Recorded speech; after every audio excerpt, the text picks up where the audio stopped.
আমন্ত্রণ বাণিজ্য সংবাদে আপনাদের সাথে আছি আমি ইয়াসমিন সুমনা।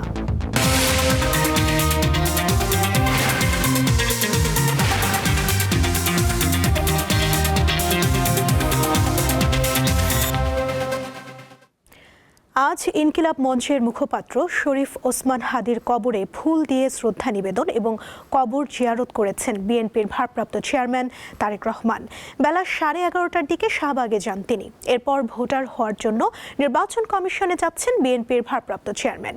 নির্বাচন কমিশনে আছেন আমাদের সহকর্মী স্বস্তিকা সিংহ। সরাসরি চলে যাচ্ছি তার কাছে। স্বস্তিকা, কিছুক্ষণের মধ্যেই তারেক রহমান ইসিতে পৌঁছাবেন, সেখানকার সার্বিক পরিস্থিতি কেমন দেখছেন?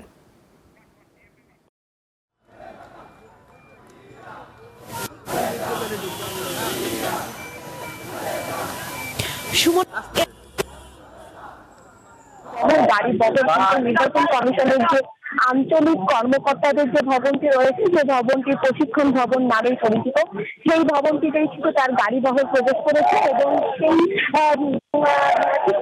ভবনটিতেই কিন্তু ওনার যে গাড়ি বহর, সেই গাড়ি বহরের একই নিরাপত্তা, সেই একই নিরাপত্তা বলয়ের ধরেই কিন্তু তার গাড়ি বহর এবং ওনার গাড়ি যখন সড়কের সামনে দিয়ে গিয়েছে তখন কিন্তু আমরা দেখেছি যে উনি গণমাধ্যম এবং পাশের সড়ক নেতাকর্মীরা তাকে স্বাগত জানানোর জন্য অপেক্ষা করছিলেন। তাদের সবাইকেই কিন্তু কর্মী এবং ঠিক পাশের সড়কে যেসব নেতাকর্মীরা তাকে স্বাগত জানানোর জন্য অপেক্ষা করছিলেন তাদের সবাইকেই কিন্তু তিনি হাত নাড়িয়ে তার যে শুভেচ্ছা জ্ঞাপন, পাশাপাশি কিন্তু তিনি সেটিও করেছেন এবং নির্বাচন কমিশন ভেতরে প্রবেশ করেছেন বিএনপির ভারপ্রাপ্ত চেয়ারম্যান তারেক রহমান। উনি কিন্তু নির্বাচন কমিশনে ঠিক এই প্রবেশ করার জন্য কিন্তু যে প্রক্রিয়াগুলো রয়েছে সেই প্রক্রিয়াগুলো কিন্তু সম্পন্ন করবেন এবং ঠিক এর তারেক রহমান নির্বাচন কমিশনে আসার আগে কিন্তু নির্বাচন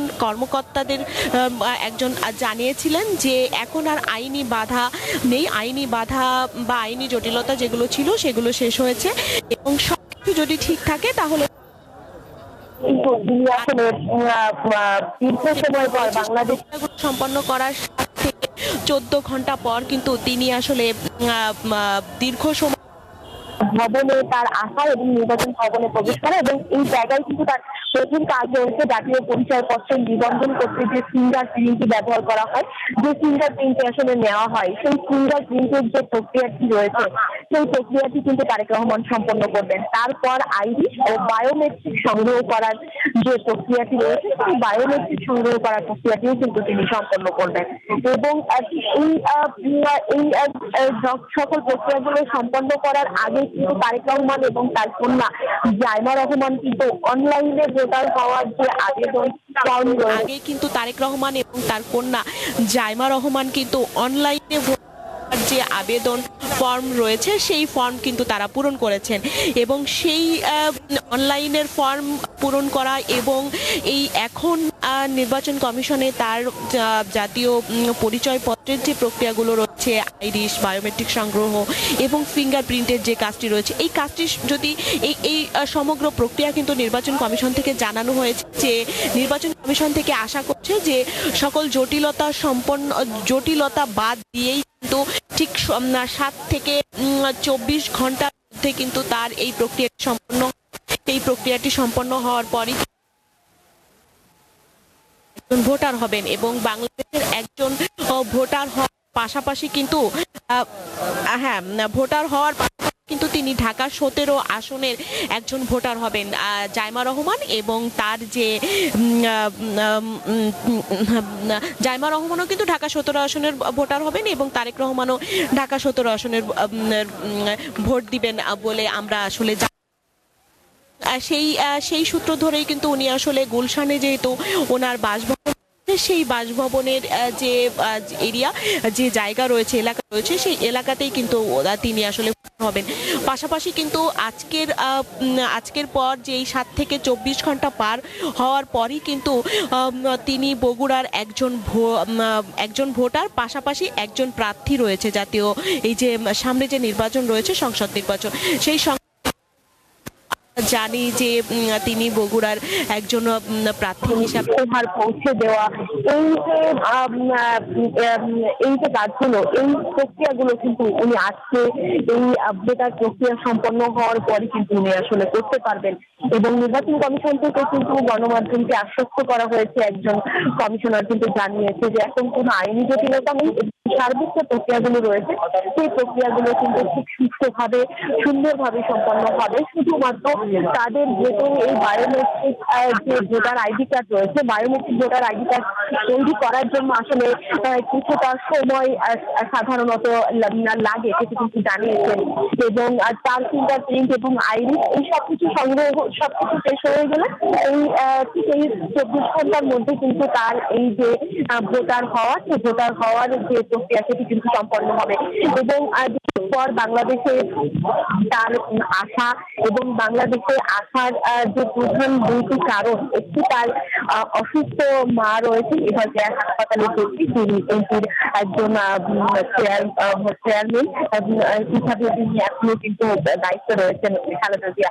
তিনি অসুস্থ, তার যে জায়গাটি রয়েছেন আমরা কিন্তু বিএনপি সূত্র থেকে জানতে পেরেছি যে ঠিক এই নির্বাচন কমিশনের যে ভোটার হওয়ার যে প্রক্রিয়াগুলো রয়েছে এই প্রক্রিয়াগুলো সম্পন্ন করার পর কিন্তু সর্বপ্রথম উনি যাবেন আর তার যে সহধর্মিনী রয়েছে সেই সহধর্মিনীর যে বাসভবন রয়েছে সেই বাসভবন ধানমন্ডির বাসাতে যাবেন তারেক রহমান। এবং তারপর ধানমন্ডির বাসা থেকে বের হয়ে তিনি যাবেন এভার কেয়ার হাসপাতালে, বিএনপি চেয়ারপারসন খালেদা জিয়ার যে হাসপাতালে ভর্তি রয়েছে সেখানে যাবেন এবং সেখানে বেশি বিদেশি ডাক্তারদের সাথে তিনি বৈঠক করবেন। এবং বৈঠকের মধ্য দিয়ে আসলে খালেদা জিয়ার যে বর্তমান যে শারীরিক অবস্থা সেটি বৈঠক করবেন এবং বৈঠকের এর মধ্য দিয়ে আসলে খালেদা জিয়ার যে বর্তমান যে শারীরিক অবস্থা সেটির খোঁজখবর নেবেন। এটি কিন্তু বিএনপির মিডিয়া সেলের পক্ষ থেকে জানানো হয়েছে। কারণ তার যে প্রক্রিয়াটি ছিল সেই প্রক্রিয়াটি আসলে কিছুটা দেরি না হওয়ার কথাটি খুব অল্প সময়ের মধ্যেই বাংলাদেশের একজন নাগরিক এবং ভোটার হওয়ার জন্য এবং জাতীয় নির্বাচনে অংশগ্রহণের মধ্যেই বাংলাদেশের এবং ভোটার হওয়ার জন্য জাতীয় নির্বাচনে অংশগ্রহণ করার জন্য যে সার্বিক প্রস্তুতি সেই সময়ের মধ্যেই উনি সম্পন্ন করবেন। সুমনা, এই ছিল আসলে আগারগাঁও নির্বাচন কমিশন থেকে আমার কাছে সর্বশেষ। নির্বাচন কমিশনের সামনে থেকে যুক্ত ছিলেন সহকর্মী স্বস্তিকা সিংহ। ত্রয়োদশ জাতীয় সংসদ নির্বাচনে অংশগ্রহণকারী প্রার্থীদের মনোনয়নপত্র দাখিলের সুবিধার্থে আজ সারা দেশের সব তফসিলি ব্যাংক খোলা আছে। নির্বাচন কমিশনের অনুরোধে বাংলাদেশ ব্যাংক এই সিদ্ধান্ত নিয়েছে। বুধবার সন্ধ্যায় বাংলাদেশ ব্যাংক এই সংক্রান্ত একটি প্রজ্ঞাপন জারি করে।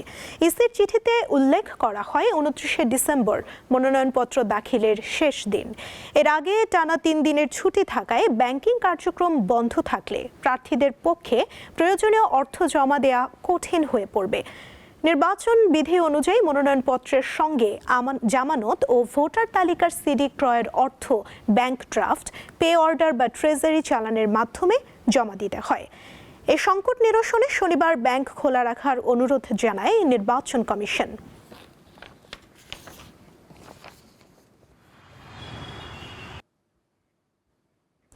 কক্সবাজার শহরের বাঁকখালী নদীতে সেন্ট মার্টিনগামী পর্যটকবাহী জাহাজ আটলান্টিক ক্রুজে অগ্নিকাণ্ডের ঘটনা ঘটেছে। অন্তত 2 ঘন্টা পর আগুন নিয়ন্ত্রণে আসলেও ঝুঁকি এড়াতে এখনও কাজ করছে ফায়ার সার্ভিসের 3টি ইউনিট। সকাল 6টায় বাঁকখালী নদীর নুনিয়াছড়ায় এই দুর্ঘটনা ঘটে। জাহাজটির দায়িত্বে থাকা কর্মী মোহাম্মদ ইমরান জানান, সকাল 6টায় বিডব্লিউটি এজিএটি ঘাট এলাকায় আটলান্টিক ক্রুজ জাহাজটি নোঙর করা ছিল। সকাল 6:30টায় 194 জন যাত্রী নিয়ে সেন্ট মার্টিন রওনা দেওয়ার কথা ছিল, কিন্তু তার আগেই জাহাজটিতে আকস্মিক আগুন লেগে যায়। এতে জাহাজে থাকা 17 জন কর্মী স্থানীয়দের সহায়তার জন্য অন্য ট্রলারে করে নিরাপদে সরে আসেন। আগুনে জাহাজের বেশ কিছু অংশ ক্ষতিগ্রস্ত হয়েছে। ফায়ার সার্ভিসের 3টি ইউনিট আগুন নিয়ন্ত্রণে কাজ শুরু করে। প্রায় 2 ঘন্টা পর আগুন নিয়ন্ত্রণে আসে।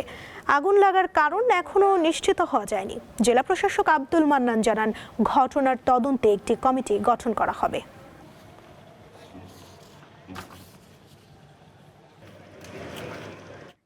জাহাজে আগুন লাগার বিষয়ে বিস্তারিত জানাতে যুক্ত হচ্ছেন সহকর্মী হারুনুর রশিদ। হারুন, অগ্নিকাণ্ডের বিষয়ে আর কি তথ্য আছে আপনার কাছে? কি পরিমাণ ক্ষয়ক্ষতি হয়েছে কিছু জানতে পেরেছেন?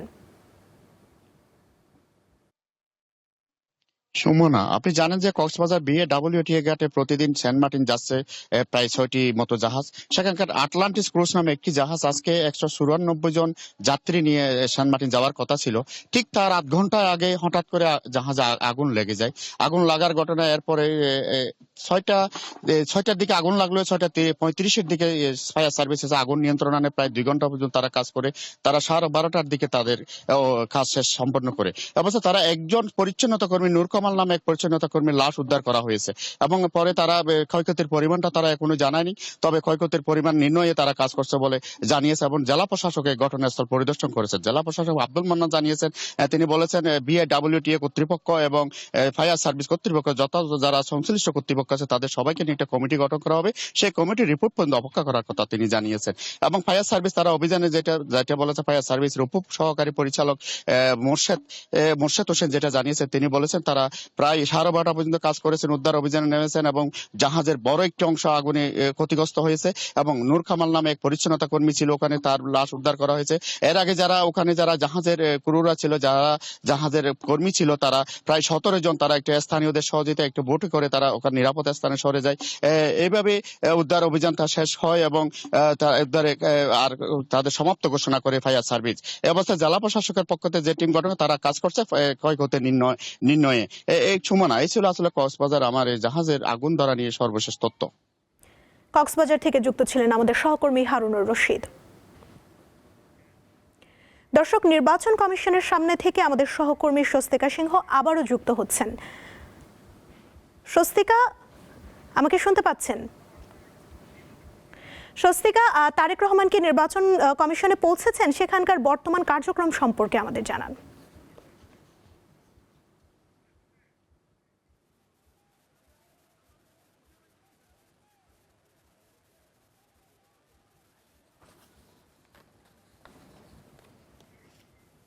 ভবনে প্রবেশ করে কিন্তু ঠিক বায়োমেট্রিক যে ভোটার আইডি কার্ড রয়েছে, সেই বায়োমেট্রিক ভোটার আইডি কার্ডের জন্য যে ছবি তোলার যে প্রক্রিয়াটি থাকে, সেই ছবি তোলার প্রক্রিয়াটি কিন্তু তিনি সম্পন্ন করছেন।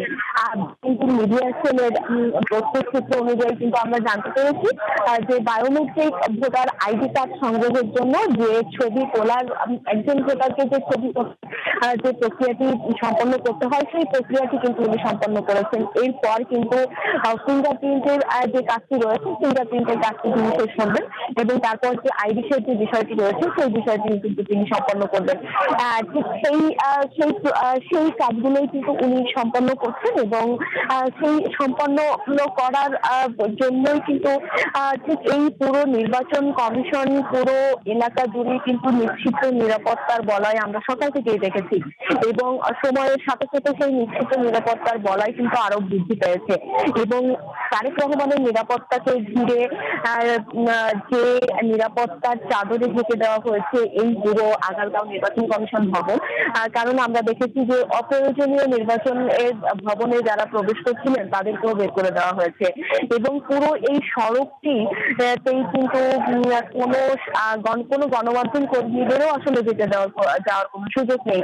আইন শৃঙ্খলা বাহিনীর পক্ষ থেকে কিন্তু বারবার করে বলছেন এবং এই সড়কের অপর পাশের যে সড়কটি রয়েছে, সেই সড়কটিতে কিন্তু নেতাকর্মীরা ভিড় করেছেন, নেতাকর্মীরা স্লোগান দিচ্ছেন এবং তাদের স্লোগানের মধ্যে কিন্তু বারবার করে সবাই কিন্তু আসলে বলছেন যে আমরা একজন তারেক রহমান হব, আমরা তারেক রহমানের বাংলাদেশ গড়ে তুলব। ঠিক সেভাবেই কিন্তু কাজ করছেন এবং দুই একজন যখনই বিশৃঙ্খলা তৈরি করার চেষ্টা করছেন তখনই কিন্তু বিএনপির যে ভারপ্রাপ্ত চেয়ারম্যান তারেক রহমান, তার নিরাপত্তাকে কেন্দ্র করেই কিন্তু সেই নিরাপত্তার বলয়টি আবার বৃদ্ধি করা হচ্ছে এবং আমরা এখন যেটা আসলে দেখতে পাচ্ছি সেটা হচ্ছে যে তারেক রহমানের ভেতরে যে কাজগুলো ছিল নির্বাচন কমিশনের ভেতরে, তিনি যে কাজগুলো ওর জন্য এই আগারগাঁও নির্বাচন কমিশনের ভবনে এসেছেন আর সেই কাজগুলো আসলে সম্পন্ন হয়েছে, ফিঙ্গারপ্রিন্টের কাজগুলো সম্পন্ন হয়েছে এবং উনি ধীরে ধীরে নামছেন এবং যার কারণে কিন্তু বাইরে যে নিরাপত্তার বেষ্টনী রয়েছে সেই নিরাপত্তার বেষ্টনী কিন্তু আবার বৃদ্ধি করা হচ্ছে। উনি যে সেই নিরাপত্তার বেষ্টনী কিন্তু আবার বৃদ্ধি করা হচ্ছে। ঠিক উনি যেহেতু নামবেন, কাজ সম্পন্ন করা শেষ হয়ে গেলে এবং এই সড়কটি থেকে উনি এই সড়ক দিয়েই উনি যাবেন, এই জন্যই কিন্তু আমরা দেখছি যে ঠিক এই সড়কের যে নিরাপত্তার যে জায়গাটি সেটি আরও বৃদ্ধি করা হচ্ছে এবং নির্বাচন কমিশনের এই বায়োমেট্রিক, ফিঙ্গারপ্রিন্ট এবং আইরিশের কাজ সম্পন্ন করার জন্য কিন্তু তারেক রহমানের সাথে দলের মহাসচিব মির্জা ফখরুল ইসলাম আলমগীর কিন্তু তার সাথে রয়েছেন এবং তার যে নিরাপত্তা কর্মীরা রয়েছেন সেই নিরাপত্তা কর্মীরা রয়েছেন এবং দলের শীর্ষস্থানীয় নেতাকর্মীদের পক্ষ থেকে কিছু নেতাকর্মীরা রয়েছেন এবং সেই নেতাকর্মীরা আসলে আস্তে আস্তে বের হয়ে আসছেন। আমরা আসলে দেখানোর চেষ্টা করছি আমার যিনি সহকর্মী সাথে রয়েছেন, সহকর্মীকে বলবো যে ক্যামেরাটি একটু উঁচু করে দেখানোর জন্য, কারণ তারেক রহমানের যে গাড়িটি রয়েছে সেই গাড়িটি কিন্তু নির্বাচন কমিশন থেকে বের হওয়ার জন্য গাড়িটি ধীরে ধীরে এগিয়ে আসছে এবং তারেক রহমান কিন্তু গাড়িতে এই প্রবেশ করলেন এবং তার যে নিরাপত্তার যে নিশ্চিদ্র নিরাপত্তার যে বলয়, সেই বলয়টি কিন্তু আবার আমরা দেখতে পাচ্ছি, যাতে নেতাকর্মীরা কেউ সামনে না আসতে পারেন সেই জায়গাটি আসলে আইনশৃঙ্খলা বাহিনীর সদস্যরা খুব ভালোভাবে আসলে দেখছেন এবং ঠিক ধীরে ধীরে তারেক রহমানের গাড়ি বহর কিন্তু বের হচ্ছেন এবং তার মধ্য দিয়েই কিন্তু উনি ওনার যে বাংলাদেশের একজন ভোটার হওয়ার কাজটি সম্পন্ন করেছেন এবং সেই কাজটি এবং উনি কিন্তু তার গাড়িতে যখন ধীরে ধীরে যাচ্ছেন উনি কিন্তু ঠিক সামনের সিটেই বসে রয়েছেন, সাদা জামা পরা, এবং সামনের সিটে বসে থেকেই কিন্তু তার নেতাকর্মীদের উদ্দেশ্যে এবং আইনশৃঙ্খলা বাহিনীর সদস্যদের উদ্দেশ্যে সকলের উদ্দেশ্যেই কিন্তু তিনি হাত নেড়ে তার শুভেচ্ছা জ্ঞাপন করছেন, তার যে কৃতজ্ঞতা সেই কৃতজ্ঞতাটি প্রকাশ করছেন কিন্তু। এবং এই যে নিশ্চিদ্র নিরাপত্তার বলয়, এই নিশ্চিদ্র নিরাপত্তা বলয়ের মধ্য দিয়েই কিন্তু তারেক রহমানের গাড়ি ধীরে ধীরে এগিয়ে যাচ্ছে এবং তার এই গাড়িটি কিন্তু আমরা বিএনপির মিডিয়া সেলের তথ্য সূত্রে জানতে পেরেছি তারেক রহমান কিন্তু এখন তার যে সহধর্মিনী জুবাইদা রহমান রয়েছেন সেই জুবাইদা রহমানের বাসভবনে যাবেন এবং সেখান থেকে কিন্তু তিনি যাবেন রাজধানীর এভার কেয়ার হাসপাতালে তার মায়ের অসুস্থতার বর্তমান শারীরিক অবস্থার খোঁজ নিতে এবং সেখানে ডাক্তারদের সাথে তার বৈঠক রয়েছে, সেই বৈঠকটি তিনি সম্পন্ন করবেন। এবং ঠিক আপনারা আসলে সুমনা দেখতে পাচ্ছেন যে তারেক রহমানের গাড়ি বহর বের হয়ে যাওয়ার সাথে সাথেই কিন্তু যে নিশ্চিদ্র নিরাপত্তার বলয় ছিল সেই নিশ্চিদ্র নিরাপত্তার বলয়টি কিন্তু ভেঙে যেসব নেতাকর্মীরা রয়েছেন, বিএনপির যেসব নেতাকর্মীরা রয়েছেন তারা কিন্তু সামনে চলে এসেছেন ঠিক এই নিরাপত্তার বলয়ের ঠিক এই নিরাপত্তাটা ধরে রাখার জন্যই কিন্তু আসলে বিএনপির ভারপ্রাপ্ত চেয়ারম্যানের যে নিরাপত্তা সেই নিরাপত্তাটি আসলে রাখা হয়েছে, কারণ এখানে আসলে হাজার হাজার নেতাকর্মীরা রয়েছেন, সেই যে নেতাকর্মীরা আসলে আমরা দেখেছি সকাল থেকেই এই নিরাপত্তা থাকার পরেও শীত উপেক্ষা করেও কিন্তু তারা এই নির্বাচন কমিশনের ভবনের সামনের যে সড়কটি সেই সড়কটিতে কিন্তু এসেছেন এবং সেই সড়কটিতে এসে তারা জড়ো হয়েছেন এবং সেভাবেই তারা কাজ করেছেন। সুমনা, এই ছিল নির্বাচন কমিশন থেকে আমার কাছে সর্বশেষ। স্বস্তিকা, আপনি থাকুন সেখানে, নিশ্চয়ই পরবর্তী সংবাদে আমরা আরও তথ্য নিব আপনার কাছ থেকে। দর্শক, এই ছিল এখনকার দীপ্ত বাণিজ্য সংবাদে। এরপর দীপ্ত আন্তর্জাতিক সংবাদ দেখার আমন্ত্রণ জানিয়ে শেষ করছি। ধন্যবাদ সবাইকে।